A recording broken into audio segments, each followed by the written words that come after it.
In Alabama, there are really three kinds of alimony. One is called temporary spousal support. Now, this would be for when your divorce is pending, because some counties, a divorce could easily rock on for a year, 2 years, or sometimes even longer, depending on how busy the courts are. And so, if you're in that interim time, you may still need some spousal support or some temporary alimony from your husband or wife. And so, temporary spousal support during the divorce is one type of alimony. Once your divorce is tried or settled and final, there are two other kinds of alimony. One is going to be called rehabilitative alimony. Now, that's a big word, but it just means to kind of get you back on your feet.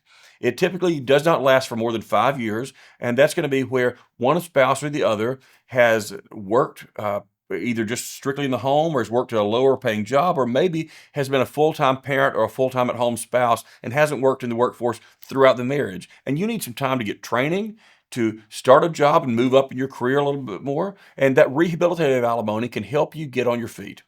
And then finally, we have what we call periodic alimony. Now, alimony law has changed in Alabama in the last couple of years. And rather than getting an award of alimony that's going to last forever, which scares a lot of people to death, typically now, in most circumstances, periodic alimony cannot last for more than the length of the marriage. If it's over 20-year marriage, it can go longer. And in certain very limited circumstances, a judge can decide that it's fair for it to go longer. But the general rule is periodic alimony won't last for more than the length of your marriage. Many people wonder how or why is alimony awarded, and how does this whole thing of paying somebody money after you're divorced work? Why is it fair? There are even a lot of individuals who are afraid to file for divorce because they are so scared they're going to get stuck paying alimony to this person you're not even married to any longer. So how does it work? When the courts look at whether or not an award of alimony or money you should pay the other spouse after your divorce is final, how does it get awarded? There are a lot of things the court can look at, but a few of the top ones are assets that the family may have and how they're going to be divided up. Because if one spouse is going to get a lake house and the other spouse gets an old beat up car they have, well, that's not a very fair distribution of the family's assets. And so they might need to have some alimony awarded to help the other spouse be able to keep up their standard of living similarly to how they did before the family split up. So asset distribution could be one consideration.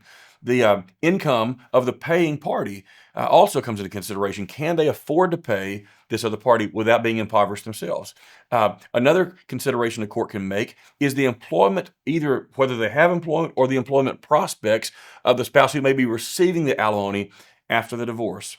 Most of all, like so many things in a divorce court, a judge wants to make sure that an award of alimony is fair to both parties.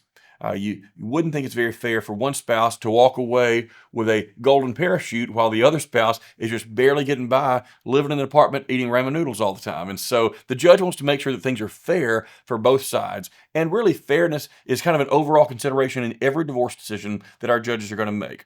Unfortunately, Alabama does not have a guideline to follow about alimony in the same way we do with child support. Child support has a little formula the state uses to determine what the amount of child support should be. That doesn't exist for alimony. It is really all in the judge's discretion about how much and whether alimony should be awarded. Can your alimony award be terminated or just modified after the judge enters a final order? Well, the answer to both of those questions is yes. There are times when a judge will increase the amount of alimony that is to be paid to a spouse simply because one party has started earning considerably more, or sometimes they even decide that the person who's paying had hidden some income or hidden assets during the divorce, and the judge can elect to increase the amount of alimony to be paid. Can it be lessened? Yes. It can be cut down in some way if there's an inability of the paying party to pay like they used to. This often happens when one party had a really nice job, made a great income, and then they have a health concern and they're unable to work any longer. And now they went from a large income to a disability income. And there's very little income there to pay any alimony. Those would both be circumstances where alimony could be modified. It also could be terminated for a variety of reasons. One of the easiest ways to have your award of alimony ended by the court is if you start living with someone else in a romantic relationship or you get remarried. There have been times in the past where you could remarry and the other spouse was still required to pay you alimony per that divorce decree. That's no longer the case. In almost every circumstance now, if you remarry or if you move in with somebody else in a romantic relationship, your award of alimony could end. So keep that in mind. So if you have any questions about alimony, whether you are the person receiving it, you hope to receive it, you're the person paying it, it needs to be modified, any questions whatsoever, reach out to our office right now.